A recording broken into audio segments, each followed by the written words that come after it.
Hi, I'm Jackie Benson. I'm joined today by my colleague Charlie Dougherty to talk about our latest economic outlook. So Charlie, we've received some positive economic data recently. The economy grew at a 2.9% annualized rate in the fourth quarter of 2022, which is an above-trend growth rate for the U.S. And in January, the labor market created over 500,000 jobs. But we still have a recession in our forecast. So maybe you can start by explaining our reasoning as to why we still think a recession is more likely than not in 2023. Yeah, so I guess the short answer is that we probably still haven't felt the full effect of last year's rising inflation and higher interest rates. So yes, we had a very strong quarter to end 2022, but as the fourth quarter progressed, the data got weaker and weaker.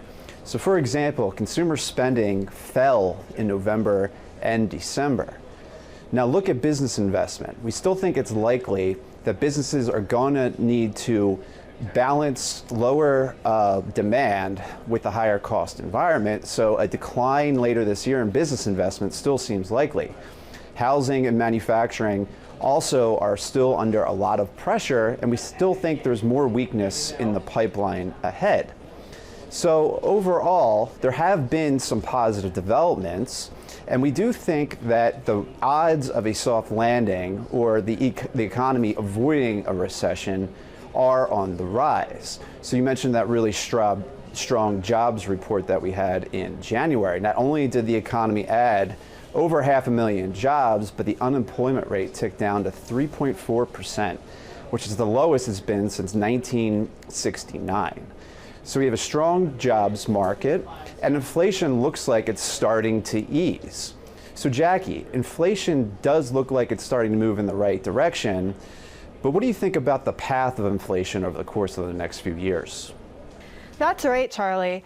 Inflation does appear to be cooling. So inflation's been decelerating for a few months now. A lot of that softening has been driven by the goods market, where goods prices are starting to come back down to earth following the run-up that was seen during the supply chain crisis. Core inflation is softening, but services remains a sticking point, keeping it elevated above where the Fed would like it to be. And really what's driving services inflation continues to be high labor costs. So in the fourth quarter of last year, the Employment Cost Index, which is a broad measure of labor costs, increased at about a 4% annualized rate. So while that's an improvement compared to the prior months, it's still not at a level that's consistent with the Fed's 2% inflation target. So it's clear we have a long way to go, but we're on the right path.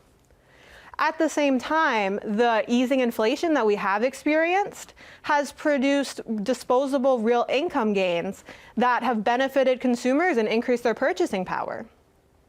So how do you think the Fed is going to figure all of this into their calculus moving forward? Yeah, so we think the Fed has some more work to do. They hiked rates by 25 basis points in February.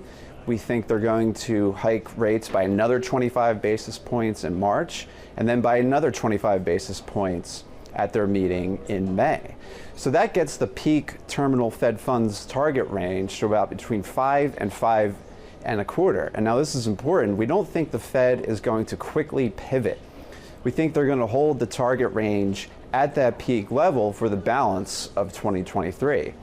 Inflation is coming down, and that is encouraging, but they're going to keep monetary policy in restrictive territory until inflation is convincingly closer to 2% on a sustained basis. Thanks, Charlie. And from all of us here at Wells Fargo, thank you for tuning in to another monthly economic outlook. See you next time.